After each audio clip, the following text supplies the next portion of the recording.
ছোটবেলা থেকে চানাচুর বলতে আমার একটাই পছন্দ, মুখরোচক, স্বাদে স্বাস্থ্যে। ভালো খান, সুস্থ থাকুন। মুখরোচক, ভালোবাসার ৭৫ বছর।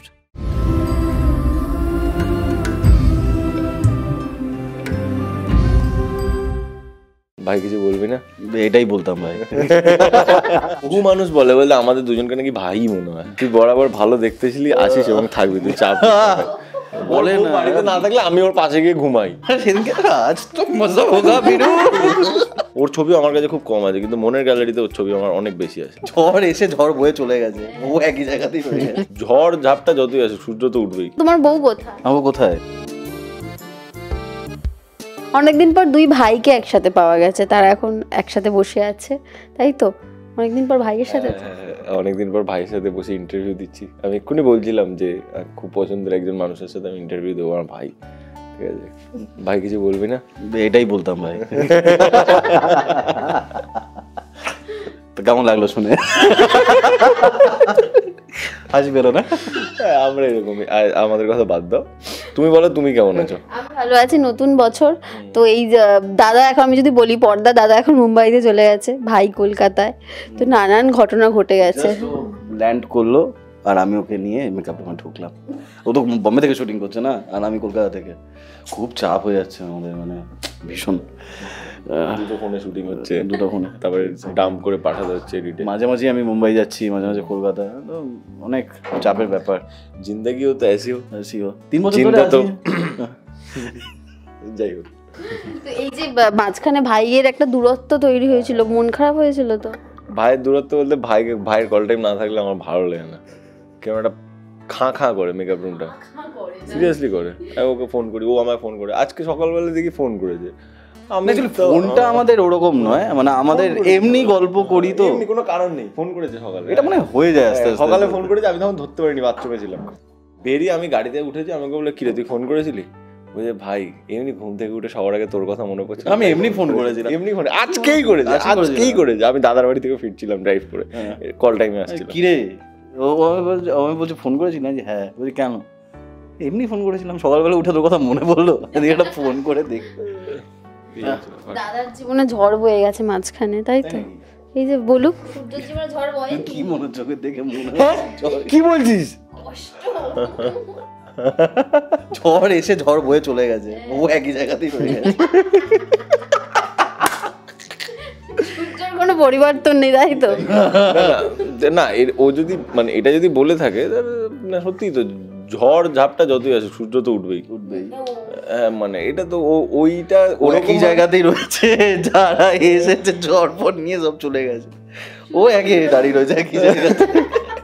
না, অ্যাকচুয়ালি ও ঠিকই বলেছে, সূর্য একই জায়গায় দাঁড়িয়ে থাকে। পৃথিবী ঘোরে, বিভিন্ন কারণে মনে হয় যে সূর্য ডুবে গেছে। সূর্য তো অ্যাকচুয়ালি ডোবে না। তো যেই গোলার্ধ থেকে ওকে দেখা যাচ্ছে, সেই গোলার্ধ থেকে দেখা যাচ্ছে না, সেই জায়গাটা অন্ধকার। মানে ওরকম ভাবে বললে নাকি? আমি নিজের প্রশংসা করছি, আমি অ্যাকচুয়াল সূর্যের কথা বলছি। সূর্য কোনোদিন ডোবে না আর কি, মানে সেইটাই আর কি ওখানে। ভাইয়ের বউ কোথায় এখন? সূর্য তো দীপা আছে, চারু আছে, নানান লোকজন রয়েছে। তো সূর্যর কিন্তু ভালোবাসার লোকের অভাব নেই, একটা বাড়তে থাকে। তাহলে আমার প্রশ্নটা কি? প্রশ্নটা তোমার বউ কোথায়? আমার কোথায়? শুভঙ্করের কাছে, ইয়ের কাছে, বাড়িতে আছে। তার শরীর মনে হয় খারাপ, তাই আসতে পারেনি। কি বলবো? আরে এমনি হাসি পাচ্ছে। আমরা একটু মজা করি, প্লিজ কিছু মনে করবেন না। এটা জোকসা পার্ট, পুরোটাই মজা করে বললাম আর কি। যাই হোক, রূপা এখন ফিরে এসছে, বলা যায় তার দৃষ্টি ফিরে এসছে, এবং ফাইনালি কি সেনগুপ্ত বাড়িতে নিয়ে যাবে? মানে ভাইকে কি, আমার কিছু মনে হচ্ছে না। কি করবে, নিয়ে যাবে কলকাতায়? ডায়লগ বলার আগে একটা জিনিস মনে হয়, ডায়লগ পড়ার পর মানে বলে ফেলার পর আরো অনেক কিছু মনে হয়, আসার পর একটা জিনিস মনে হয়। তো আমাদের অনেক মনেই হচ্ছে। হ্যাঁ, এটা কিন্তু হয়। আমি যখন পড়ি তখন একরকম ভাবি, যখন ফ্লোরে যাই মনিটর করি একরকম ভাবি, টেকের সময় একরকম ভাবি। এবার হয়ে যাওয়ার পর হ্যাঁ, এটা তো এই আবার যখন টেলিকাস্টে দেখি আরে আর এই জায়গাটা এটা করা যেত না, এরকম আমরা ভাবি। কিন্তু ভাবি আমরা, তুমি কি ভাবো, কি মনে হয়? হ্যাঁ, বা না আমরা এটা আলোচনা করি, কিন্তু মানে টেলিকাস্ট হয়ে যাওয়ার পর ও ধরো আসছে, ভাই কালকের এপিসোডটা দেখলি ওই জায়গাটা তোর আর আমার ওই পার্টটা ওই জায়গাটা এরকম ভাবে করলে এই হাতটা এখানে দেওয়া যেত, ওই হাতটা ওখানে দেওয়া যেত, এটা এরকম ভাবে এরকম করা যেত, ওই ডায়লগটা আমি এইভাবে বলতে পারতাম, এরকম আমরা বলি হামেশা, এরকম আলোচনা করতে থাকি। আমাদের সারাদিন কাজ নিয়ে আড্ডা চলে, কাজ নিয়ে আড্ডা চলে। এবং 3 বছর ধরে তো এখানে ইন্টারভিউ নিচ্ছে, একই রুমে আছি আমরা, মানুষগুলো একই রয়ে গেছি, আর গল্প অনেক বদলেছে, কিন্তু সময়ের সাথে সাথে একটা জিনিস এটা হয়ে উঠেছে যে আমাদের মেকআপ রুমটা বেশি দিন বাইরে থাকতে ইচ্ছে করে না ছুটি থাকলে, ও ফোন এনাফ 2 দিন ছুটি, তারপরে এইখানে একটা পজিটিভ ভাইবস আর একটা জিনিস তৈরি হয়ে গেছে। আমি জানি না যাদের মানে আমাদের ছেলেদের মেকআপ রুমটা মানে একটা ভালো সময়, এখানে শেখাও যায়, আড্ডাও মারা যায়, ভালো পছন্দের মানুষজন সব একসাথে টাইম কাটাই, আমরা খুব হ্যাপি আছি এই মেকআপ রুমে, তো খুবই ভালো আছি, কাজও চলে যাচ্ছে আমাদের ঠিকঠাক ভাবে, এবং মানুষের ভালোবাসা এতদিন ধরে আমরা রয়েছি। ইভেন আমি একটা জিনিস বলবো আপনাদের অন আ সিরিয়াস নোট, যে 2022-এ মানে অ্যাকচুয়ালি অনুরাগের ছোঁয়ার জার্নি যদি হয় তাহলে ও জানবে 2021-এ শুরু হয়, 2021-এ ডিসেম্বরে আমাদের জার্নিটা শুরু হয়। কিন্তু তার আগে তুই যদি মানে দেখিস, যদি প্রি প্রোডাকশন যখন শুরু হয় অনুরাগের ছোঁয়া, তখন আমাদের অডিশন হয়েছিল, আমি তোর সাথে অডিশন দিয়েছিলাম, আমরা দুজন একসাথে অডিশন দিয়েছিলাম, এবং সব থেকে বেশিবার বোধহয় অডিশন আমিই দিয়েছিলাম। আমার হয়েছিল 3টে না 4টে মেয়ের সাথে লুক সেট হয়েছিল, অডিশন হয়েছিল আমার 21 জনের সাথে হয়েছিল, 21 জন প্লাস হচ্ছে আরো ভাইয়ের সাথেও 2-3 বার হয়েছে অডিশন। তো এইবারে আমি অনেকবার গেছি এসেছি। নভেম্বরে আমাদের এটা শুরু হয়, ডিসেম্বরে তারপর আমরা যখন সিলেক্টেড হই, ডিসেম্বরে আমাদের প্রজেক্টটা স্টার্ট হয়, শুটিং ফেব্রুয়ারিতে টেলিকাস্ট হয়। 2021-এ দাঁড়িয়ে আমরা যখন এই প্রজেক্টটা শুরু করছি আমরা না একটা ভালো ভাইব পেতাম, সব আলোচনা করতাম, ভাই এটা ভালো হবে, এটা হিট হবে। কখনো ভাবিনি যে বেঙ্গল টপারও হয়ে যাবো, বাট মনে মনে চাইতাম এটা ভালো হোক, খুব ভালো হোক। কিন্তু একটা ভয় সবসময় কাজ করতো, করোনার 3rd ওয়েভটা চলে যাওয়ার পর সমস্ত সিরিয়ালগুলো দেখছি কি 1.5 বছরে বন্ধ হতো। এটা আমি কাউকে খারাপ ভালো বলছি না, আমি কিন্তু বদনাম করছি না, এটা মানে আমি এই ভয়টা পেয়েছি, এটা পার্সোনালি আমি ঠাকুরকে ডাকতাম।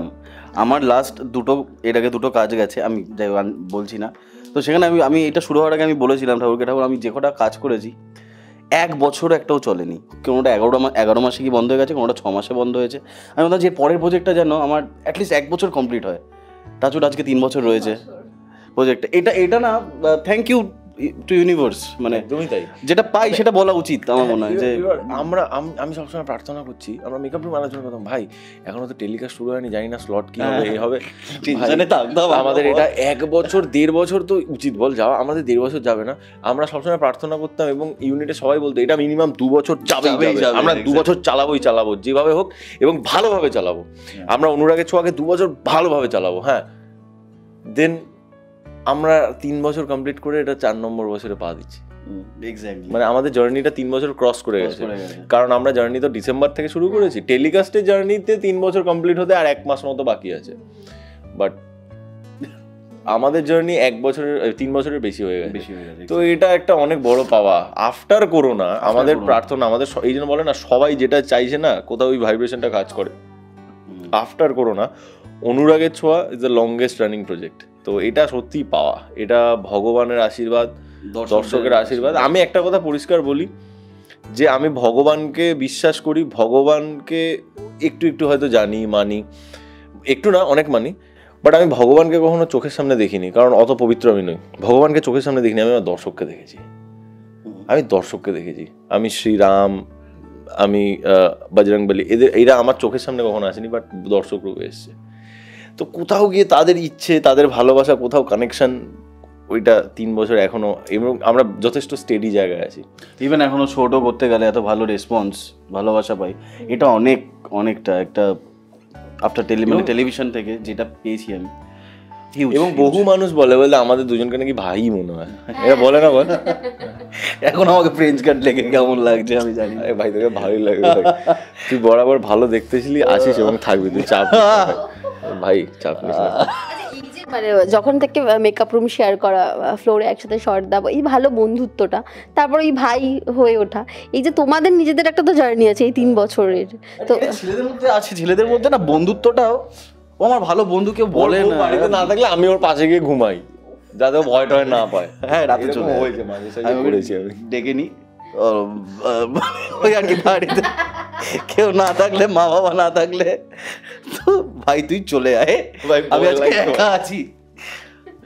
আর সেদিনকে আজ তো মজা হোগা বিরু। তো যাই হোক, তো এরকম আমরা 3-4 জন বন্ধু মিলে একসাথে থেকে যাই, প্রচুর মজা করি। হ্যাঁ এবার প্রচুর মজা করে, এবং মানে সেই ভাই মানে সত্যি ভাই হয়ে উঠেছে, এবং আমি ওর ভাই কতটা কি হতে পেরেছি জানি না। ভাই মানে জানি না, বলি আমরা এবার ভাই ভাই, সম্পর্কটা কি অ্যাকচুয়ালি এটা হয়ে গেছে, এবং এবং সে এটা রক্তের থেকে অনেক বেশি। এক্স্যাক্টলি আমরা ভালোবাসি একে অপরকে, আর কিচ্ছু না, ভালো লাগে একসাথে এবং সময় কিছু হলে অদ্ভুত ভাবে স্পেশাল, জীবনে কারোর স্পেশাল কিছু হলে ও আগে আমাকে জানে, আমি আগে ওকে জানি। এটা দারুণ বন্ডিং, মানে খুব রেয়ার ইন্ডাস্ট্রিতে এই বন্ডিংটা পাওয়া যায়। এই এক কথা কি মনে হয়? তাই তো বললো যে রিয়ার বন্ডিং, এটা খুব কম পাওয়া যায়। হ্যাঁ সত্যি কম ভালো মনে হয়। এবং আমরা সরি ইন্টারাপশনের জন্য, এবং আমরা না এই জিনিসটাকে মেনটেন করি না, মানে এই যে এই একটা ভালো সম্পর্ক, এটা এই করবে না তো এইটা আমরা মেনটেন করে দেবো, মেনটেন করার কিছু না, ভাই ভাই ভাই ভাই ভাই ভাই, দিখাওয়া নেই কোনো কিছু আমাদের, কোনো কিছু দিখাওয়া নেই, কোনো কিছু অনেকে থাকে, আমরা আমাদের নেই। আমরা কত জায়গায় একসাথে বেড়াতে যাই, হে হে হা হা করি, আমরা ছবি তুলে পোস্টও করি না।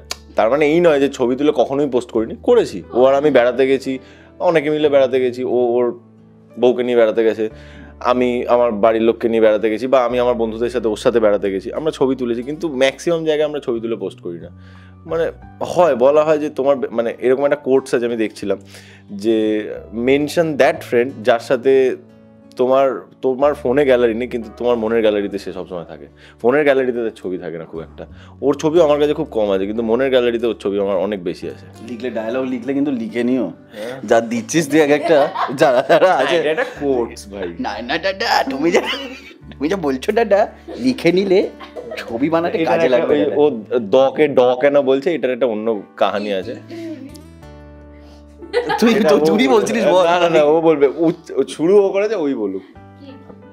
এই একটা বন্ধু ছিল, ভাই ছিল, বন্ধু না ভাই কি বুঝতে পারছি না, ভাই ভাই ভাই হ্যাঁ ভাই একটু দকে ড বলতো। হ্যাঁ, আমাদের একজন দাদা, না না দাদা, ও বাবা ডাটিস, মানে ধর পাহাড়ে গেছি, নদী দেখছি, তিস্তা নদী, ও টিসটা, না না দাদা জলে খুব ঢেউ দাদা, হ্যাঁ যাবো না দাদা, ওই দিকে দেখি টিসটা এগিয়ে নাচানাচি করছে, নদীতে নেমে গেছে, তিস্তা জলে স্নান করছে। তো এইরকম ব্যাপার আর কি। মানে আচ্ছা, দুজন ধরো এক জায়গায় আছো, এই যে ঘুরতে গেছো বলছো, কোথাও গিয়ে একটা যদি বলি ব্লান্ডার করে ফেলেছো, যেটা কেউ জানে না, মানে সিক্রেটলি ঘটিয়ে ফেলেছো ঘটনাটা, মানে ধরো দুষ্টুমি করেছো, বাকি যেটা ঘটনা কেস খাওয়ার মতো ঘটিয়ে ফেলেছো, এটা কি এখনো মধ্যে জানো? কোথাও বেড়াতে গিয়ে কোনো একটা ব্লান্ডার বা কিছু একটা বদমাইশি করা, কেউ সেটা কেউ জানে না, এরকম কিছু একটা করেছি আমি। এখানে করেছি ভাই, ওটা বলিস না, কিন্তু ওটা বলাই যাবে না, ওটা বাদ দে। ওটা আমি বলছি আমরা ঘুরতে গিয়েছি, আচ্ছা কখনো যদি ঘুরতে গিয়ে না হলে কোথাও একদম ঘটিয়ে ফেলেছো, আর একটু বলো কি করেছো? আমি করেছি আমার মনে হচ্ছে, হয়তো করেছি আমি, খুব একটা মানে খুব শান্তশিষ্ট ছেলে ছিলাম না। ঘুরতে গিয়ে বলছি, ঘুরতে গিয়ে কি করেছি তুই আর আমি ঘুরতে গিয়ে আমাদের তুই আমি করেছি, অনেক দুষ্টুমি করেছি, যেরকম 8-10 জন বাচ্চা করে থাকে, দুষ্টু বাচ্চারা, আমিও করেছি। এক্স্যাক্টলি, আর 10 জন 5 জন করে থাকে। যেটা তুমি বলা হয়নি সেটা বলতে হবে। কি দুষ্টুমি করেছি, ফ্যামিলি মানে আনএথিক্যাল দুষ্টুমি ও কিছু করেনি, বাট এথিক্যাল ভালো মজার দুষ্টুমি করেছে। হ্যাঁ আমিও করেছি, আমি 1-2 করেছি, এবং সেটা ভয়ে দেখিয়েছি, রাত্রিবেলা দরজা নক করে নিজের ঘরে পালিয়ে গেছি, এরকম করেছি। হ্যাঁ বেলবাজি পালিয়ে, এগুলো তো ভাই রেগুলার করতাম স্কুল লাইফে, এগুলো করেছি। ভালো লাগতো ডিস্টার্ব তো ব্যাগে কেউ নিচে কেউ ব্যাগ ফেলে রেখেছে, এর মধ্যে আমি একদিন পাথর ভরে চলে গেছি, পাথর ভরে চলে, পরের দিন থেকে আর ব্যাগটা ঝুলিয়ে রাখিনি। সে যদি ইন্টারভিউটা দেখছে, এবং বেশি দূর নাকি, আমাদের বাড়ির পাশেই হয়েছে, জেনে গেল আজকে। এইরকমই থাকো, এই বন্ডিংটাও থাক, এবং অনুরাগের 3 বছর আরো বছর এরকম কাটতে থাকুক, 5 বছর 6 বছর, যতদিন চলে যায়। পরিবারও তোমাদের অনেক বড় হয়ে গেছে এখন, আরো বড় হোক, মেয়েদের বিয়ে চাইয়ে, বহুত বাড়না চাইয়ে, মানে বয়ফ্রেন্ড প্রেমিক বয়ফ্রেন্ড মেয়েদের বিয়েও দিতে হবে এরপর, মেয়েদেরকে তো বিয়ে দিতেই হবে। আচ্ছা, তো আমার বলা উচিত যে সবাই অনুরাগের ছোঁয়া দেখবেন, রোজ রাত 9:30 থেকে স্টার জলসায়।